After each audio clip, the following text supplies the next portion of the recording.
or presents Now Museum, Now You Don't.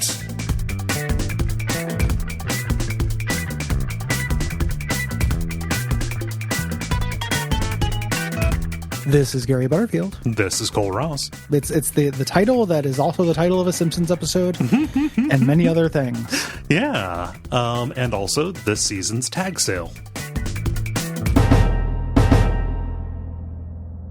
Yeah, this is my favorite episode of the season.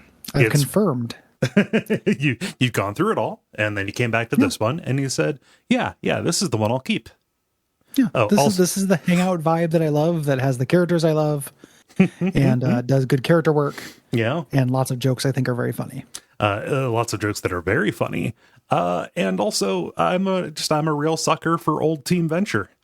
Like, they're great. Very good Action Man content in this. Incredible Action Man, good Colonel Gentleman. We get Swifty's jet boots. Poor Swifty. There's nothing. What's not to like? Oh gosh, and then we get Scaramantula and Brainulo. I really wish that there was more Brainulo action going on. I love Brainulo so much. It is extremely good. Yeah. Like, this is just it's so funny. Jackson Public, as a writer on the show, is so like amazingly inconsistent. Mm-hmm. I go back and forth on which of the two writers is my favorite, and there is like definitely a difference. And Jackson will do these things that like are total messes and kind of don't work, and then he'll do something like this that has like 10 main characters in it and holds together really well. It's a high degree of difficulty. This shouldn't work, but it does, more so than, any of the more kind of meticulously arranged, more, plotty kind of stuff. Right. Yeah. Yeah. There's no, it feels light, but also complicated. Yeah. In a way, and it just ends now. It's just time for it to end. Yep. Venture Brothers thing is in service of like a joke. Mm-hmm. In this, like, it's actually like in service of a point. It feels, intentional. Mm-hmm.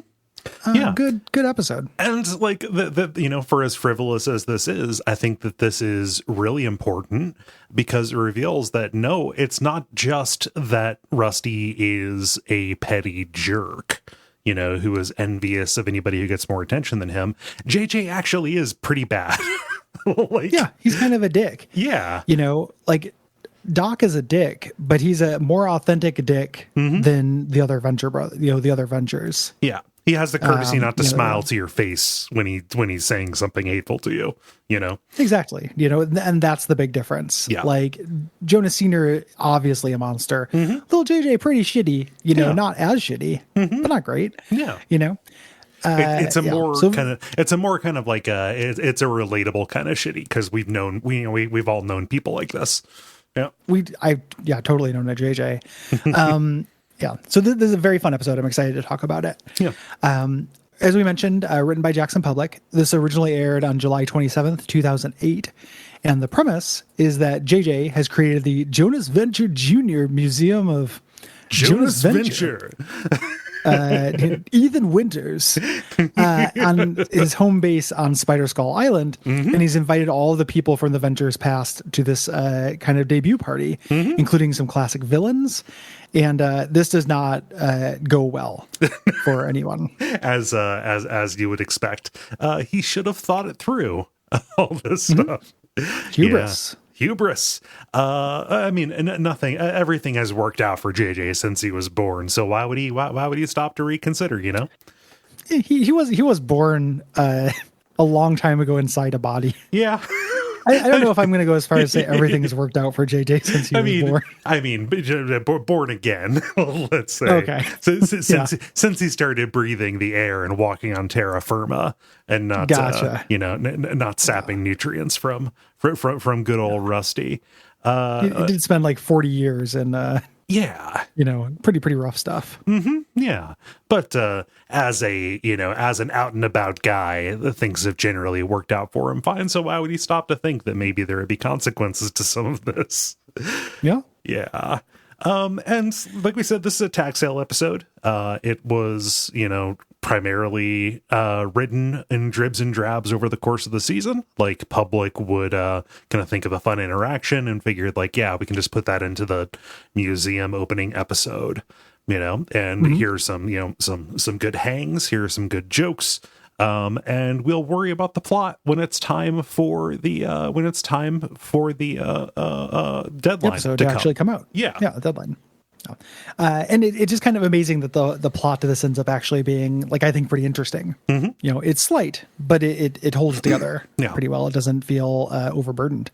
This is the first time since the pilot that Professor Impossible is here and not voiced by Colbert. We've talked about that a bunch of times. This is Jackson Public voicing him. They didn't want to write him out of the show, and he's fun in this episode. Like, I'm glad he's here, and Jackson Public does a fine job. Yeah. Of this. He is playing. He's playing Professor Impossible at his rock bottom. He is drunk throughout this entire thing, and they put a mumble filter over him. Yeah. And he is he is a complete wreck because everything was taken from him. Yeah. Public. Okay, we mentioned Brainulo. We have these two old timey villains who are here. Rip Manitor. But we have Brainulo. I didn't know that this was the case until I read the art book. Jackson Public had this idea to do or to pitch a feature film about the original Team Venture. And Brainulo was introduced here so that they could make him a major villain in that. He stole my heart. Oh yeah. And I'm just a huge fan of Brainulo's entire thing, where he says he's from the future, but he might not be. Yeah, nobody believes him, right? And his proof is that he has a big robot that he's never really successfully, done anything with. Yep. It's also like, in the art book and on the various commentaries, they talked about wanting to get away from their old comic stuff. Yeah. This is extremely old comics. Like, Brainulo is, there's a Brainiac who's a Superman villain, like the gigantic head smart villain. The second guy you run into in the game Freedom Force is this. Like, this is an archetype. Yeah. That I think is very funny. And Scaramantula just ends up being incredibly, like, I don't have tons of James Bond appreciation, but he's so charming in this. Like, they make him the most likable character at the whole fucking museum. Yeah. He's just like a very very solid dude. Just his idea of revenge against Team Venture is so cute. Yeah. Well, in the opening scene, like the cold open, where he's like, "Oh, your crippling addiction to plastic surgery." No. Like, he's guessing. Yeah. Explaining his his face thing. It's so good. Yeah. And there's also tons of little background art that shows up in this, with old Team Venture merchandise and pictures of the history of Jonas Venture, and you get to see these close up in detail. Yeah. In the book, and that's extremely fun. The photo of Sammy Davis Jr. hugging Jonas instead of Nixon. Yeah. Well, and the weird thing, the Boys Brigade, which they only kind of elaborate on throughout the show. Like, they forget about it really soon, but like, you get little details through the book. Like, one of the guys in there is General Man Hours. I'm like, oh shit. Yeah. Like, I didn't realize. And he's in the Boys Brigade. I didn't put it together until it was underlined later in the episode that the Richie from the beginning of the episode was Richard Impossible, or Dickie from the beginning of the episode. Dickie Impossible. Dickie. Yeah, there's that race car guy named Dick Trickle. You know about that guy, right? Yeah. They were going to name the main character, Tom Cruise's character, in Days of Thunder after him, or they were going to name him Dick Trickle. Just say, like, yeah, here's this guy, but they said that is too that like nobody would believe that's an actual name, so we're going to name him. We're going to name him Cole Trickle, is what they ended up calling him. I'm going to go as far as say I don't think Trickle is a cool last name. Yeah, it's pretty rough. Yeah, Trickle. It's not a commanding verb. No, it's not. It mostly describes brooks. Torrent. Dick Torrent. Dick Superflood. Yeah, Dick Geyser. Yeah, Dick Geyser's really good. Powerful. Dick Sprainerd. Like there's a bunch of cool names you could do instead of Trickle. Yeah, put your back into it. Trickle you don't have to control over. Like Trickle implies we're talking about after action. Yeah. If you don't dab. Yeah, of course. Well, then you got to get your calico cut pants. Yeah. Do you give? I got gives. Yeah. I hope you're all ready for that now. So yeah, that's gonna take over the network for a little bit. Yeah, sorry. Yeah. So we start off with this cold open that I absolutely love. It's the 60s, and Scaramantula is welcoming the Fraternity of Torment to Spider Skull Island, surrounded by henchmen, and we kind of get our introduction to these people. Manitar, who we've seen before as an old man, but not his original thing, and then Brainulo, who is in a chair and has a gigantic head filled with little dots and wrinkles and stuff. Yeah, he's got brain lights all around him as like psychic amplifiers or whatever. This is where like, oh, you're crippling plastic surgery addiction, and Brainulo your deformity. No, you're crippling addiction. He's just very upset that he has to describe this again. I was born like this 1,000 years from now. And he wants to get the only reason he's here. Yeah. The reason he's here, he wants to get revenge on Dr. Venture, who somehow trapped him in this time period. Yeah. And they're welcoming their newest member, Dr. Feng Dragon, who is from Japananawa, and has a nipple on his chin, a superfluous third nipple, but on his face, which is a funny joke. Yeah. And this is Jonas Venture, just in a horrible racial caricature, but so bad that he has to hold his eyes to the side. Yep. To kind of and just like goddamn. And Scaramantula seems like he knows what's going on. Like he just keeps saying like my 6 foot tall, my surprisingly hirsute friend. Yeah. But he doesn't, and he reveals his actual plan. He's like, I have Rusty Venture captive. I'm going to feed him to a bunch of piranhas. And Jonas says, I bet you I know what Jonas would say about that. He'd say, and he like rips off his mask, "Go Team Venture." Yeah. And we get our team. I'm gonna underline what's going on with that with the yellow face there, just in case anybody is unaware of what they're doing. That is just a riff on Sean Connery's costuming and makeup and certain scenes in what is it? You Only Live Twice, I think is what it is. The one where he goes to Japan and he disguises himself as a Japanese man, and it's fucking unacceptable. Well, it also happened all the time. Well, yeah, like you ended up with like Fu Manchu, and then you end up with like Breakfast at Tiffany's, kind of stuff. But this was just all the time. Absolutely, but having Jonas Venture do that as like a spy kind of thing, and also the superfluous third nipple, Scaramantula, Scaramanga, like this is an incredibly dense, like 1, 2, 3 of James Bond reference kind of stuff. Just to underline that for folks who may not be aware. Yeah, they're not just being racist for no reason. It's making fun of the tropes of the time. Yeah. Out comes Team Venture, including some folks that we've only seen in marginal roles before. We've got Speedy here. We have Ukuk, who we definitely haven't seen before. Ukuk is new, and that's them riffing on like Captain Caveman shit, like Cave Mania from the 60s, and then came back in the 90s in video game form for some reason. A time travel, or like DuckTales had one of those as well. DuckTales and Rescue. They pull up in their they bust through the wall here, and of course we have Colonel Gentleman and the Action Man here. Swifty has rocket boots, so he's not just a boxer. The animation on him is very funny to me. I love that he's a rocket boxer. I love Kano breathing fire. Yeah, it's because it's short for volcano. Later when he talks about that. Like that's his. He's not just the Kano from Green Hornet. So Rusty gets knocked into the water, and he gets rescued by Otto Aquarius, who uses his fish control powers to control the piranhas to make them jump up and kill a bunch of henchmen. Yep. Really, really good. Brainulo tries to wake up his gigantic robot, but Humunguloid.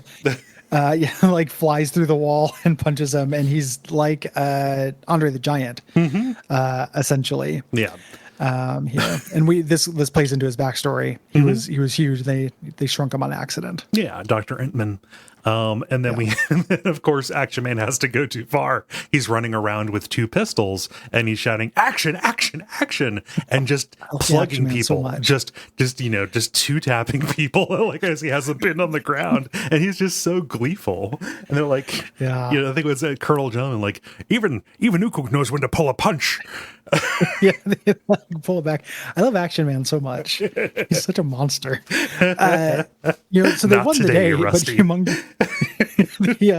Humunguloid is like, my chest hurts, my tongue is too big for my mouth, and Jonas Sr, of course, the monster's like, well, take 5, Humunguloid. He doesn't need to take 5. Yeah, he's dying because of the super mutation you've given him to give yourself a giant man. So Kano starts giving him the CPR, the only person with the stature to do the chest compression.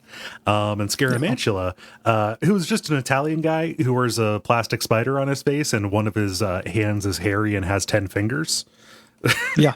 His eyebrows and his mustache make the other legs. He explains it, has to explain it later. He has to explain it to Billy. You get the sense he's like explained it a lot. Yeah.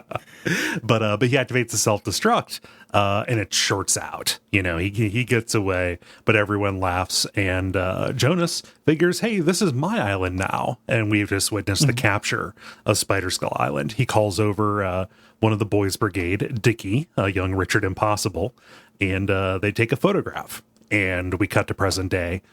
We see this photograph on the wall of the Jonas Venture Jr. Museum of Jonas Venture. Yes. In the book, they tell us that there was a cut scene where Swifty would have got drafted to Vietnam, and it would have been like one of those Scooby-Doo jokes, like, what the? Yeah. Dun, dun, dun, dun, dun. And that was supposed to explain Swifty in the future being, you'd be pretty, but not pretty no more. Yeah. Ruined by the war. Yeah. Yeah. As opposed to being ruined by just boxing. Right. Which is a barbaric sport that should never have existed. Yeah.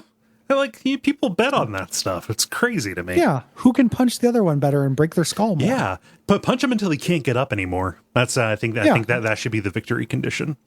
That's what we like to call the sweet science. Or they technically can't get up anymore. Oh, yeah. They could, but we're not going to allow it.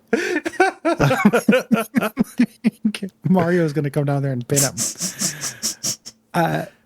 So we're cutting over. This is the first time we've really been on Spider Skull Island. Right. Since then. So all these characters are very welcome. I love seeing the pirate captain again. Yeah. But Pirate Captain's on the X2, basically all of his old crew was now just service staff on Spider Skull Island. And Pirate Captain is yelling at the old timers who are just bickering on their way to the island. And we cut over to Brainulo, and he's sitting in the chair and he's kind of slack, and he's saying some kind of nonsense. When all of this was underwater. Looking out at the ocean. Yeah. Yeah. And Action Man's like, it's always sad when that happens. Just Brainulo is, they're bringing him along, but he's just not really there anymore, Yeah. He's playing the long con, of course, as we'll find out. JJ is there in his little hover belt, black tie dress, showing off a car that's made of an atomic bomb, and like, this is the real nuclear secret that the Rosenbergs tried to sell. And he excuses himself because our boys show up, Rusty, Brock, and the boys. He goes and has Brock take the boys to go get a Mean Shirley Temple, and then he yells at Rusty for not wearing black tie. And I love this exchange so much. Like, it's like, not a Scooby-Doo purple suit and a clip-on black tie. And Rusty's response is, well, Dean thought I looked nice. It's so good. Dean. Well, Dean liked it. Oh God, just trusting Dean for your fashion advice is so great. Yeah. You got the Dean, and that's your retort. I got the Dean seal of approval. Yeah. But also, JJ just doesn't want to be embarrassed. This is a big day for him. He says, everyone dad ever worked with us here, and Rusty is frustrated because he doesn't want to have to talk to the Harlem Globetrotters again. Yeah, I love that so much. They do not show up. It is very funny. That is a very fun Scooby-Doo joke, but I also like the idea that the Harlem Globetrotters just generally got into those kind of adventures with everybody. I wouldn't. Harlem Globetrotter awareness is huge among 8 and 9-year-olds for some reason. Yeah. I had no interest in basketball. I didn't like Scooby-Doo, but I knew everything about the Harlem Globetrotters for some reason. You know? So they're the clown kings of the court. Where are those guys? What are those guys up to now? I think most of them are old or dead. I think that there is a current there's a current set of Harlem Globetrotters. They Sons of Globetrotters. They came to my high school. I didn't go see them because the tickets sold out. But yeah, they do shows for charity and stuff against the Washington Generals. I would love that job. Mm-hmm. Like the Washington Generals. That's the kind of basketball I could do. I'll just follow the rules of basketball and have somebody like bring out a ladder. Yeah. And I just kind of stand there, you know, just like I don't know what to do. I'm just going for the ride. I'll take my $45 check and my free meal ticket, my 2 drink tickets. Scaramantula is taking all of the old Team Venture, and he's like, you always wondered how I stayed fit. You know, it's this secret stairway. You know, this is how I stayed trim. And he's taking them 2 at a time, showing off. Everyone else is super winded. Mm-hmm. You know, Otto Aquarius is using a inhaler. Yeah, and Action Man's like, I got plastic knees, you son of a bitch. Yeah. Like, I can't keep up with you. JJ gets called over because there's a problem at the hangar, and it's Professor Impossible drunkenly parking the Impossible car and pulling out. He's looks like shit, and he immediately just starts. You know, I won't let you keep her, little man. And he does not really respond to that. That's mostly gonna be him and Sally. Yeah. Because Sally's with JJ now, and it continues being ignored. It's not necessarily great. But Jonas introduces himself to the remnants of the old Team Venture. They were invited to this place, but like, it's very clear that none of them know who JJ is. Action Man's like, Jesus, what the hell are you? It's very old man energy. Yeah. You know, like there's something about old men that I really like, and I look forward to being one, where you can just kind of say yes to things like that, but you don't need to know stuff. No. It's the same way that you get to fart in grocery stores. As an old man, with just like abandoned, like never walk behind an old man at a store. Oh God, no. Yeah, because they just do what they want. Yeah, you're above reproach. Yeah, you're just old. Shoplift all the time. Come on. Yeah, who's gonna stop you? We should be very clear. Only if you're old and white. Yeah. Only if you're Action Man coded, not if you're Swifty coded. Right. Yeah. Yeah. So JJ is ordering the captain around. He's like, hey, you know, be a dear and get Ned out of the car, because Ned sees the Impossible car, ignores Professor Impossible, and just gets in like the fun flying mobile. And this is the foreshadowing of the pirate captain being super exhausted by this big to-do. Yeah, just as constantly being ordered around. Entman is there. I think he's on Action Man's shoulder, and he asks like, hey guys, do you have room for a roommate? Can I come live with you? He would keep living at the compound, but the problem is that Hank and Dean keep trying to flush him down the toilet because they think he's the tidy bowl man. You're the tidy bowl man. Very funny. And this does spell his doom. Oh yeah. Later on, you don't become roommates with the Action Man. No. So, and they're like, oh yeah, those boys aren't the sharpest tools in the shed. They cut over to Hank, who has stuck his tongue on the ice block of frozen Ukuk. No, it's Hank challenging Dean. Like, I bet you that you won't stick your tongue onto the ice. I could have swore it was Hank who did that, but who had his tongue on there? Yeah. I don't know. Memory's fallible. The pirate captain goes up to get Sally. To get her to come down because Richard's there and such. And he walks in on her naked, which he screams, she screams, she turns invisible, he screams again. Yeah. And this is really great. Like, hear him just like running out like, this is all kinds awkward. Yeah, for a lot of different reasons. Yeah. Oh gosh. I love Brock and Rusty, like their whole energy with this. Like, a lot of what we've seen them do this season is attend bad parties and just commiserate with each other. Kind of be buddies. Yeah. You know, like that's one of the reasons why I love this episode is I love the ending a little bit with them. I love Doc and Brock as just being friends. You know. Yeah. And Brock is a little bit impressed. You know, he's like, hey, you know, this is pretty good, right? You know, and Rusty is immediately, his ego's in the way because there's no Rusty Venture stuff here. Yeah. It's a monument to his dad, but he was the one who was always hiding behind barrels, making his dad famous. Yeah. So just there's one thing missing here, and it's Rusty. Brock tells him like, hey, go and check out this ice sculpture.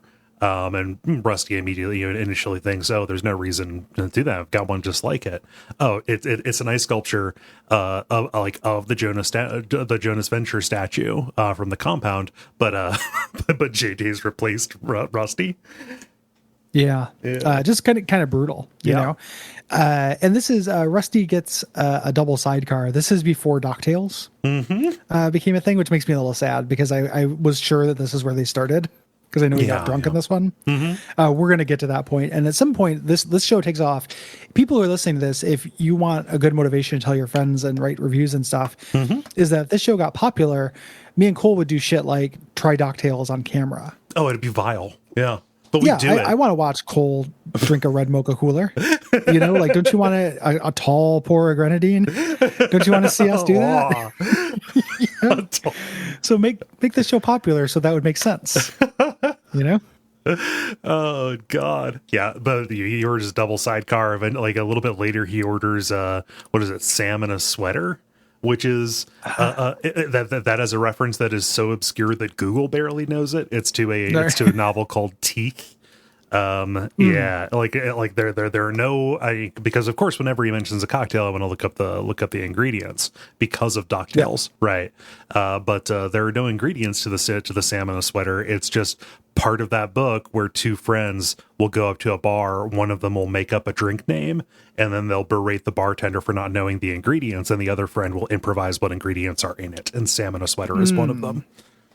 So that's fun. Yeah, obscure 1998 not coming of age novel called Teeth.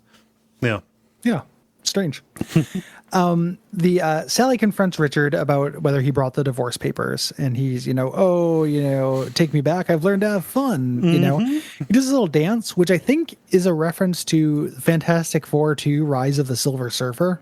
Okay. Which has a famous Mr. Fantastic dance scene. Nobody would contradict you because you're the only person who's seen that movie. Would it surprise you to hear I actually haven't heard it? I just know about this infamous dance scene. Oh, okay. Yeah, I did not see Fantastic Four 2, but it's I've seen the clip of it, and it's Mr. Fantastic, dancing and stretching and stuff, and it's pretty embarrassing. Yeah, and that was roundabouts when the Spider-Man 3 bad dance scene too, right? Oh, sure. Yeah. Yeah. Ooh, why don't our superheroes dance anymore? The Batusi? Remember that? This is just, and he's like, well, she tries to fix his hair. He's like, oh, my new girlfriend likes my hair. And she storms off, and she's going to fight with JJ. Like, I can't believe you invited him. And JJ, kind of showing the first, like, him being a total dick. And more obsessed with the image of his father, than anything else. He's like, well, I had to. He was in the boys' brigade. Yeah. And also, like, okay, maybe invite him. Definitely don't invite him, but like, consult with her. If I was being a relationship coach, I would say this shouldn't have been a surprise for her to have her to have her current husband show up. Yeah. So the Action Man and Brock are talking shop, which I love because like they're kind of similar figures. Yeah. It's like, yeah, we go down to Cuba to Arch Castro for a while. I love that. And then Arching Castro. They're hanging out, talking about hanging out with Kennedy. And then jet over to Vegas to see, so what's his, not Sylvester Stallone. No, they would go see Frank's last show, old Blue Eyes, Frank Sinatra. Yeah. Sinatra. That's the word I was looking for. You were going to say Frank Stallone, weren't you? I was gonna, and then I stopped myself, but then I couldn't remember Sinatra. Like all those weird, like old menacing grandpa singers, I get them mixed up. He seems like he'd be good, but then you go to this back room and it's full of Nazi shit. Yeah, like look out, And he killed people too, right, Sinatra? He had people killed for the mob. I don't know that he personally was. He was definitely mobbed up, but yeah. I know the guy's no good. I don't know enough to say one way or another. I'm not going to slander Frank Sinatra if I'm not sure. See all your slander for Nancy. So, and they're just like, obviously Brock is loving this. Yeah. They get interrupted by Billy, who's like, "Oh my God, you're the action man. Can I get an autograph?" And he's, of course, sure, little Venture Crew. And he notices they're all there. And he's like, "Oh, how much do you charge? Will you please take a check?" Pete, give me some money. Pete didn't bring money because it's an open bar, and they obviously were not thinking about charging for autographs, but there was blood in the water. They were not going to leave money on the table. Of course not. Somebody wants to pay for it. Yeah. Over at the other side of the party, we have Brainulo sitting there staring at his robot, trying to psychically activate it, and Scaramantula catches him. Going to say like, "Hey, you were trying to bring your robot back to life, weren't you?" This makes Brainulo, drop the act. He was trying to lure everybody into a false sense of security so he could get everybody in the same room and get his revenge. And Scaramantula wants to get the band back together. Let's the Fraternity of Torment. Let's do this thing. Let's team up and do it. But they have very different ideas of how to make this happen. We cut over to Team Venture. They've now set up an autograph table. And to get their revenge, Scaramantula and Brainulo have set up another table that has a longer line than them. And they keep looking over there. They're having this little rivalry. Yeah. Which is really cute. Billy walks up to Brainulo and asks him to sign it. He's his favorite villain because of big head things. Brainulo dismisses him. Yeah. Oh, poor Billy. And then we have we've got Rusty. He's now in his cups, and he's railing against Team Venture here for being glory hogging moochers. You guys just didn't protect me, et cetera, and now you're here selling all this. And then he pulls a real dick move and says, "Oh, I bet you didn't even think about Colonel Gentleman, huh?" And tries to guilt them for him being dead. Turns out Colonel Gentleman is very much alive, and he punches Rusty's lights out, saying, "That's for breaking my stepdaughter's heart," referring to Dr. Quim. Yeah, rare little bit of continuity. Brock is like, hey. And then he takes his walking stick and puts it on Brock's throat. And crushes windpipe. Yeah. Don't try it, Prince Adam. It's really, really good. The boys think Colonel Gentleman's dead. He tells us flashback. And I fucking love Colonel Gentleman. Like, I get that there's just like a bunch of gay jokes and a bunch of diabetes jokes and stuff, like things I don't generally like. But a thing that unlocked him for me was the early commentary when the way the creators were like, the way he would be is like, of course I want to fuck Kiki. He's beautiful. Yeah. Have you seen him? I'm not stupid. Yeah. He just projects the confidence of him projecting his worldview onto everything is really infectious. And he explains how he's not dead. The boys found him dead. Turns out he had a fight with Kiki, and because he was sad, he ate a big box of Malamars and tasted it with a Yoo-hoo chocolate drink and put himself into a diabetic coma. You don't have to be diabetic. Doing that would make you very sick. Yeah, you vomit. I probably wouldn't go into a coma. But then I love the way he puts this. Thankfully, Kiki came to his senses and crawled back to the best damn thing that ever happened to him. Kiki revives him, and Colonel Gentleman punches him and chases him around naked. It's like several poppers and 1,000 sweat-soaked silent sorries later. We were back together. It's basically saying that they just fucked a lot. And they cut over to everyone listening to the story. No one is comfortable, like including old Team Venture. It's so good. Like everyone just like 1,000 sweat-soaked silent sorries later. That is so good. Yeah, I love Colonel Gentleman so fucking much. Oh God, just a boss. The modern parlance. Oh man. But elsewhere, Billy is just covetously looking at this Venture Jonas Venture action figure. He pulls the string. Watch out, incoming frogmen. And Jonas is like, those aren't toys. Or JJ is like, those aren't toys. Put those down. So again, JJ continuing to be a dick, just going around raining on everybody's parade. JJ comes up to Rusty, who's continuing to get drunk, having that weird cocktail before, and asks him how he's doing.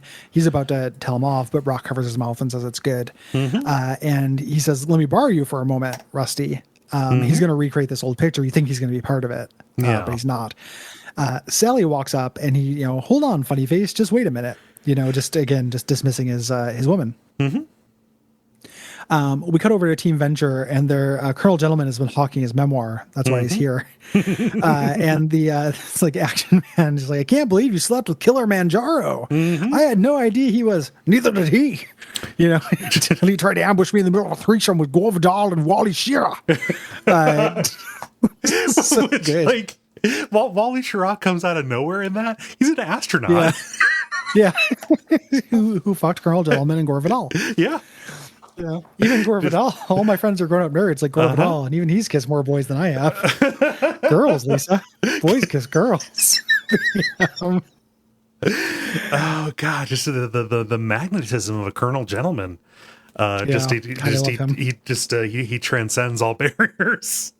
Yeah. Oh man. But JJ walks up, you know, like, oh, you're selling autographs, you're selling memoirs. You know, this cheapens it, you know, like it cheapens the memory. And they rightfully tell him, like, hey, we are the memory. Yeah, we are the memory. Also, we saw your suggested donation box. So unless we're getting a cut of the door, just walk on by, you know, like go yell at the villains for selling their stuff, you know.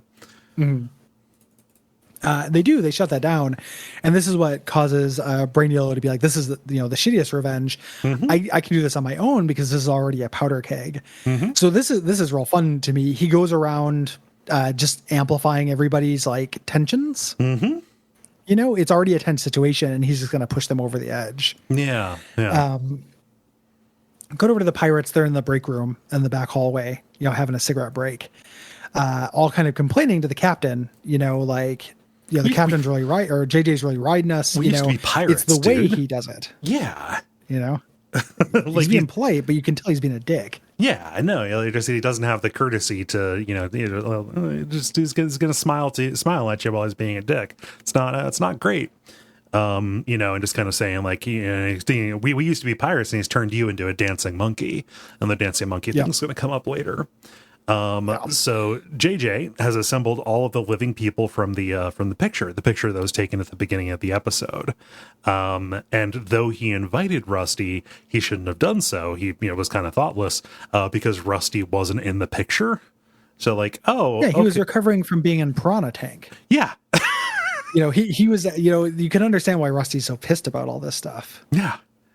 And to add insult to injury, Rusty can't even take the picture because JJ wants Pirate Captain to do it before demeaning him and saying, "Oh, you can be a stand-in for Ook. Come over here, take off your shirt and slouch a little bit. You've got to be a caveman, right? You're supposed to be a caveman." Yeah. He's just like, this will be fun. And Pirate Captain is pushing back. It's like, I'm not comfortable with this. I don't.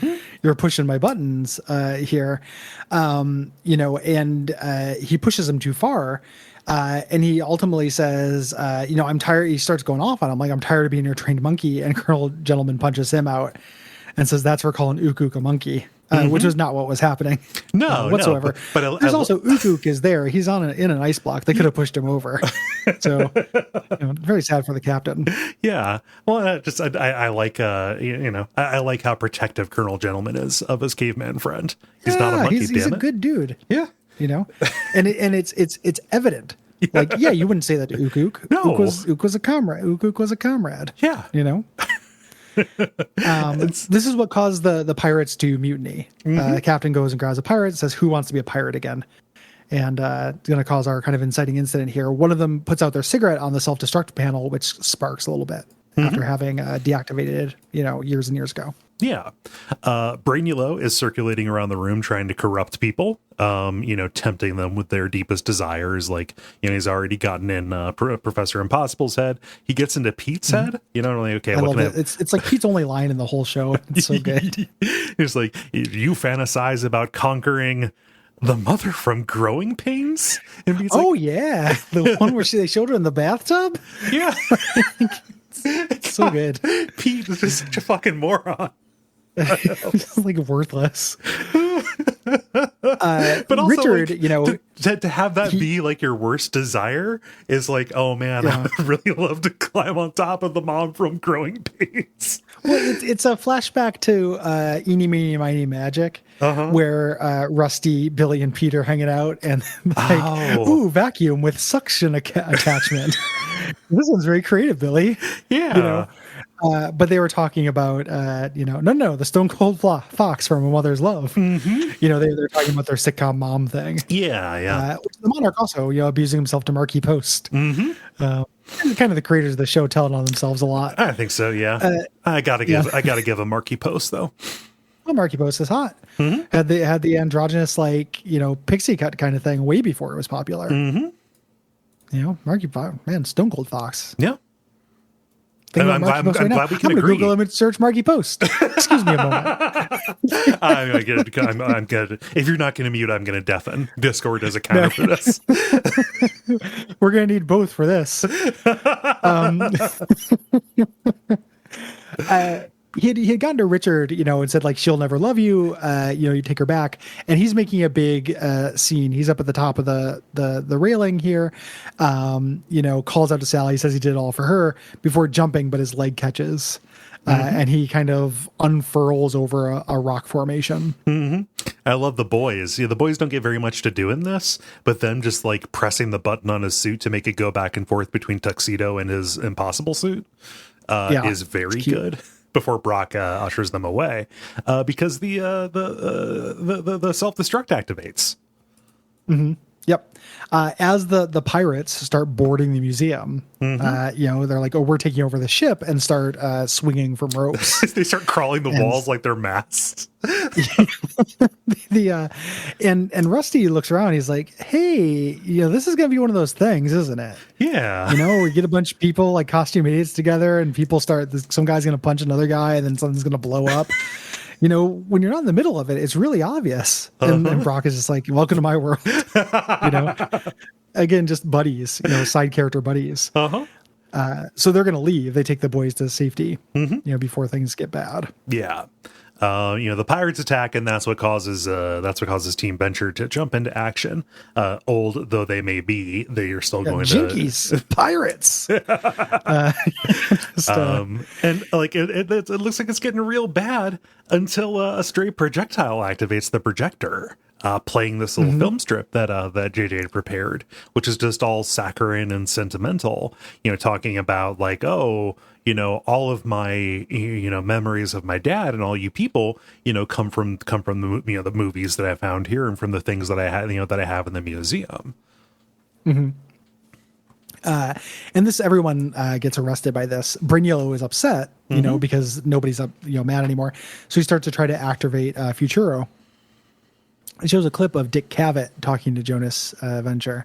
And he's like, what is your greatest, adventure and greatest invention? He's like, well, I only have one answer, my son. And JJ invites Rusty up.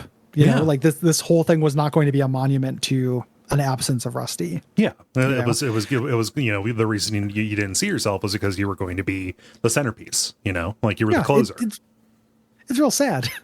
Because they cut over to them and they're just walking out, and Rusty's like, "We love this stuff. We should be on this." He's like, "I'm not paid to be Jonas's bodyguard. He can take care of his own mess." And they just leave before this touching moment that would have reunited them. Yeah, good stuff. Brainulo is straining himself trying to wake Futuro up. I just love that Futuro never pays off. Instead, his headlights pop. And simultaneously, I guess this little surge activates a self-destruct panel, which starts counting down in Italian again because Scaramantula. What is that? It's Italian. So Scaramantula is like, well, I can't, I'm going to escape. He goes to his escape route and rides Brainulo's chair down the stairs to get out because he knows the secret escape route. On the X1, they're looking back and it looks like things are starting to shake and blow up. And Rusty's like, wait, Brock, we need to go back. He's family. He needs us.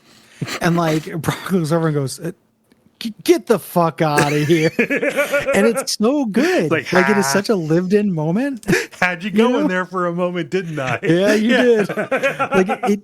It's really like a lived in moment of friendship that I really love. It is where it's like, wait a minute, are you serious? Oh, that was a good joke. Yeah. Yeah. Just gotcha. the countdown is going and we cut to credits right as the countdown is happening, implying that things are going to blow up. And then we get this really good post-credit scene as well, where we get to see Richard Impossible distended and extended all throughout the base, his mouth wrapped around the self-destruct panel. So the explosion happened in his body, and now he's just kind of like choking and undulating. Just absolute insult to injury. Jonas Jr. goes by and goes, "Thanks, Richard. You're welcome in our home anytime." And Sally thanks him. Yeah, just fucking kicking the nuts. And then Pirate Captain going like, "Be honest, you was just trying to kill yourself, aren't you?"